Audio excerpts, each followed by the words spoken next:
Bismillahirrahmanirrahim. Assalamualaikum warahmatullahi wabarakatuh. Innal hamdalillah nahmaduhu wa nasta'inuhu wa nastaghfiruh wa na'udzu billahi min syururi anfusina wa min sayyiati a'malina may yahdihillahu fala mudhillalah wa may yudhlil fala hadiyalah. Asyhadu an la ilaha illallah wahdahu la syarikalah wa asyhadu anna Muhammadan abduhu wa rasuluh la nabiyya ba'da. Allahumma sholli ala Muhammad wa ala alihi wa ashabihi ajma'in. Rabbi shrah li sadri wa yassir li amri wahlul 'uqdatam min lisani yafqahu qawli. Rabbi zidni ilma warzuqni fahma, amma ba'd. Puji dan syukur senantiasa kita panjatkan kehadirat Allah Azza wa Jalla, yang mana atas rahmat dan kasih sayangnya lah kita telah sampai pada bulan suci Ramadan dan kita masih bisa menjalani ibadah puasa tepatnya di hari kedua bulan Ramadan. Sholawat serta salam semoga selalu tercurah limpahkan kepada junjungan kita Rasulullah Shallallahu Alaihi Wasallam beserta keluarganya, sahabatnya, dan para pengikutnya. Semoga kita termasuk umat beliau yang akan mendapat syafaat kelak. Amin ya rabbal alamin. Pada kesempatan kali ini kita akan sedikit mengkaji materi dari kitab At-Tadhib, yang mana bertepatan dengan bulan Ramadan, maka materi yang akan kita bahas adalah tentang bab puasa. Dalam kitab At-Tadhib nantinya akan membahas tentang syarat wajib puasa, rukun-rukun puasa, hal-hal yang membatalkan, hal-hal yang disunahkan, dan lain sebagainya. Akan tetapi sebelum kita mengkaji kitab At-Tadhib, alangkah baiknya bagi kita untuk mengetahui apa itu puasa, dari mana dalil puasa, ada di Quran surah apa dan ayat berapa, dan apa hukum puasa itu tersendiri. Ikhwah, dalil tentang berpuasa tercatat di dalam Al-Quran surah Al-Baqarah ayat 183. Qala Allah Ta'ala fi Qur'anil Karim, a'udzu billahi minasyaitonir rajim. Ya ayyuhalladzina amanu kutiba alaikumus syiyamu kama kutiba alal ladzina min qablikum la'allakum tattaqun. Artinya, wahai orang-orang yang beriman, diwajibkan atas kamu berpuasa sebagaimana diwajibkan atas orang-orang sebelum kamu agar kamu bertakwa. Quran surah Al-Baqarah ayat 183. Dari dalam firman Allah surah Al-Baqarah ini ada kalimat, ada kata kutiba alaikum, yang mana artinya adalah diwajibkan atas kamu. Maka hukum asal puasa, hukum dasar puasa secara mutlak adalah wajib bagi setiap mukmin. Kemudian, apa itu puasa? Definisinya apa? Puasa secara bahasa yaitu menahan, secara mutlak menahan. Puasa berasal dari kata as-shaum. Ini seharusnya kita tidak asing dengan kata as-shaum, karena sebagian dari masyarakat kita banyak yang menyebut puasa dengan sebutan as-shaum. Lalu bagaimana menurut istilah? Menurut istilah, puasa yakni menahan diri dari segala sesuatu yang membatalkan puasa, dimulai dari terbitnya fajar hingga tenggelamnya matahari. Baik, jadi itu sedikit tentang puasa dan dalil disyariatkannya puasa. Sekarang kita masuk ke dalam kitab, dalam materi. Kitab Siyam, bab puasa. Wa syaraitu wujubis siyam salasatu asya'a. Nah, ini hal pertama yang dibahas adalah syarat wajib puasa. Ada 3 macam. Yang pertama, al-Islam. Yang pertama yaitu Islam. Syarat wajib puasa, seorang harus beragama Islam. Jika dia tidak beragama Islam, non-muslim, maka tidak ada kewajiban baginya untuk berpuasa, maka tidak ada ketentuan baginya untuk berpuasa. Selanjutnya, wal bulugh wal aqlu. Balik dan berakal. Ini dijadikan satu, balik dan berakal. Balik, apa itu balik? Balik itu kondisi di mana usia seseorang telah sampai kepada kedewasaan. Dewasa secara apa? Dewasa berarti ia bisa membedakan mana yang baik, mana yang buruk, mana yang benar, mana yang salah. Saat itu seseorang bisa disebut dewasa. Wal aqlu artinya berakal. Nah, balik dan berakal ini pasti berkaitan, saling berkaitan. Karena ketika ada seseorang yang sudah sampai usia balik namun tidak berakal, dalam kata lain adalah gila, maka gugurlah kewajibannya untuk berpuasa. Sebaliknya, jika ada orang yang berakal tapi belum sampai usia balik, seperti kanak-kanak, usia 3, 4, 5, maka belum ada kewajiban baginya untuk berpuasa, akan tetapi jauh lebih baik jika diajari untuk berpuasa. Wal qudrah 'ala shaum. Dan yang terakhir adalah kemampuan atau kesanggupan untuk berpuasa. Jadi nenek kakek kita, orang-orang yang sudah tua, renta, lansia itu tidak wajib untuk berpuasa apabila tidak sanggup. Maka mereka boleh menggantinya dengan bayar fidyah, nanti akan dijelaskan dalam kitab ini. Kemudian wa faraidu shaum arba'atu asya'a. Rukun-rukun puasa ada 4 macam. Yang pertama, an-niyah. Seperti yang kita tahu, innamal a'malu binniyah. Rawahu Bukhari dan Muslim. Segala sesuatu, segala perbuatan tergantung pada niatnya. Niat itu adalah yang paling utama dari segala perbuatan. Tidak sah amal perbuatan seorang jika tidak ada niatnya. Akan tetapi perlu diingat kembali bahwa niat itu letaknya di dalam hati. Niat cukup diucapkan di dalam hati, berniat ikhlas lillahi ta'ala untuk berpuasa, maka tercatatlah niatnya.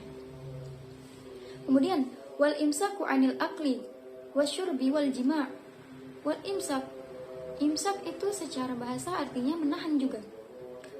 Di sini berarti wal imsaku 'anil akli, menahan diri dari makan, wasyurbi dari minum, dan wal jima' dan dari hubungan suami istri dan jima'. Dan yang terakhir wa ta'ammudil qai'i, menahan diri kita daripada muntah dengan sengaja. Ini rukun-rukun puasa. Selanjutnya, walladzi yuftiru bihi shaim asyratu asya'a. Dan yang membatalkan puasa adalah 10 perkara. Ada 10. Yang pertama, ma wasala amdan ilal jawfi warroksi. Ini yang pertama dan kedua, ilal jawfi warroksi. Apa-apa perkara yang masuk ke dalam tenggorokan dan kepala amdan secara sengaja, maka puasanya dihukumi batal. Kemudian wal huknah. Mal makna huknah?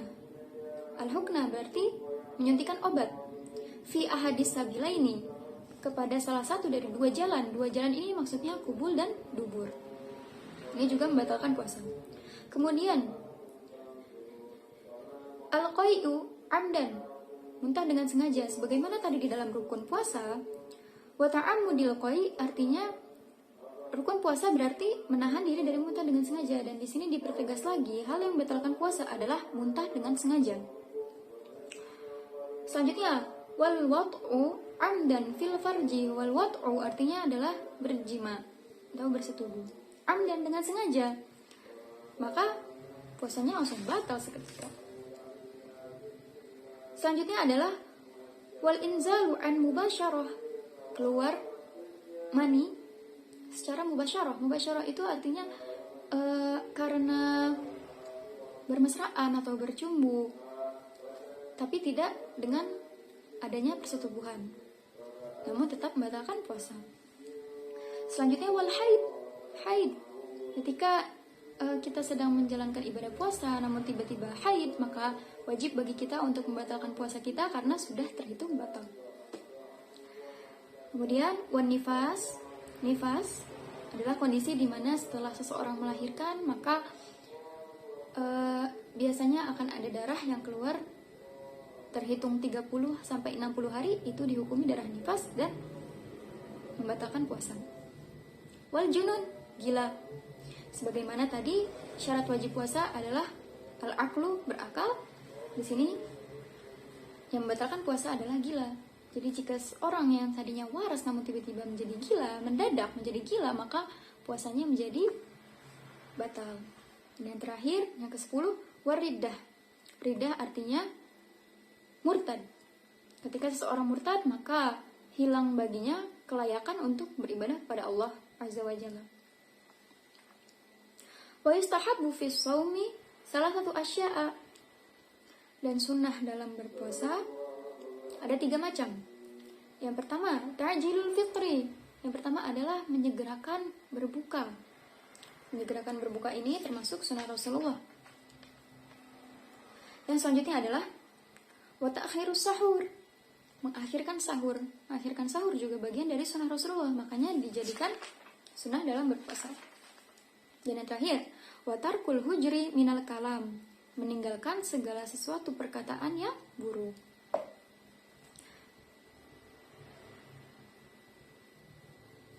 Selanjutnya, wa yahrumu siyamu khamsati ayyamin. Hari-hari yang diharamkan berpuasa ada 5. Al-Idani, 2 hari raya. Apa itu? Idul Fitri dan Idul Adha.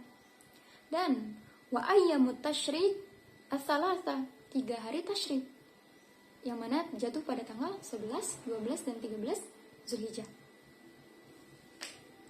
Wa yukrahu shaumu yaumish syakki, dan hari yang dimakruhkan untuk berpuasa yaitu pada hari syak. Apa itu hari syak? Syak secara bahasa itu ragu. Jadi hari syak adalah hari di mana umat muslim merasa keraguan, yaitu pada tanggal 30 Sya'ban, di mana orang mukmin meragukan apakah tanggal 30 ini masih ke dalam bulan Sya'ban atau sudah berganti ke bulan Ramadan. Daripada terjadi keraguan sehingga puasa menjadi makruh.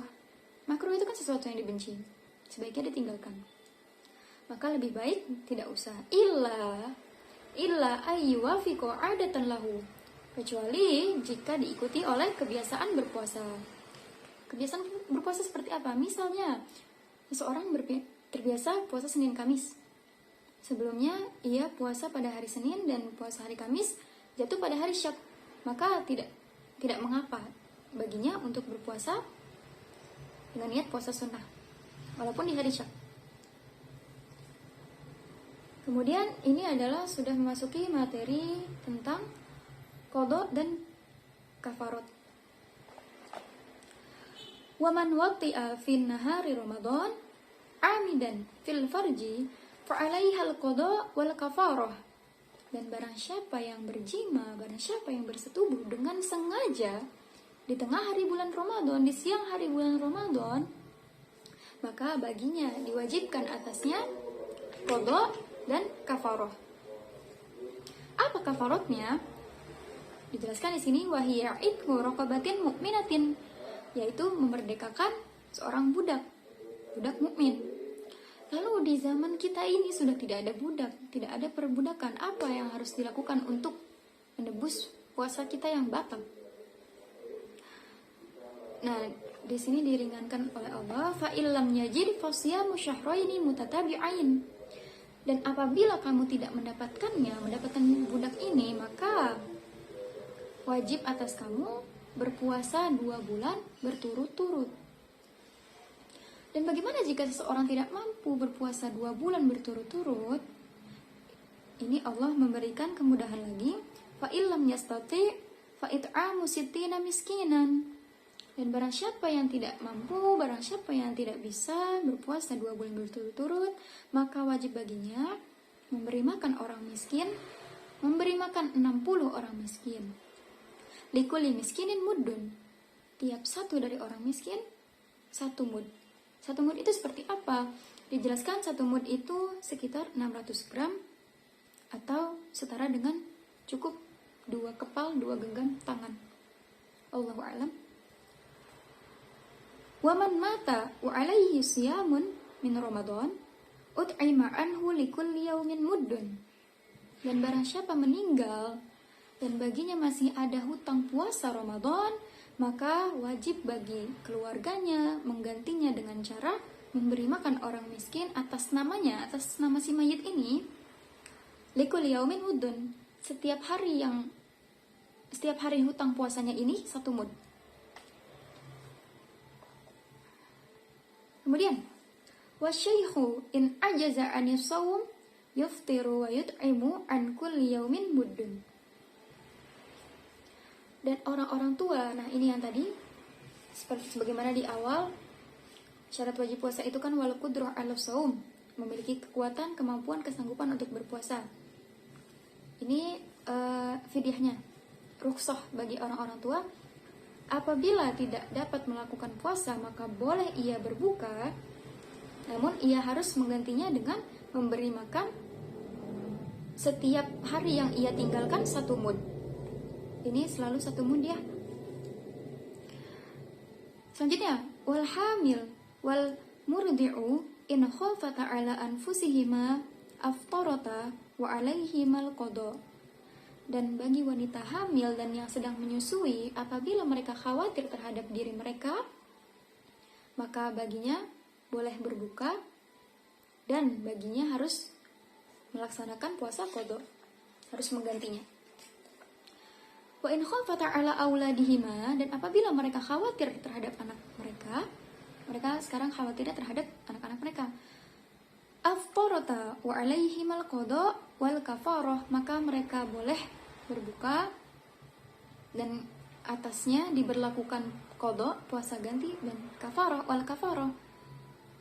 An kulli yaumin muddun, sama seperti yang sudah-sudah, 1 mud, wa huwa ritlun wa thuluthun bil iraqi, dan itu 1 ritl, 1/3 ritl bil iraq, itu adalah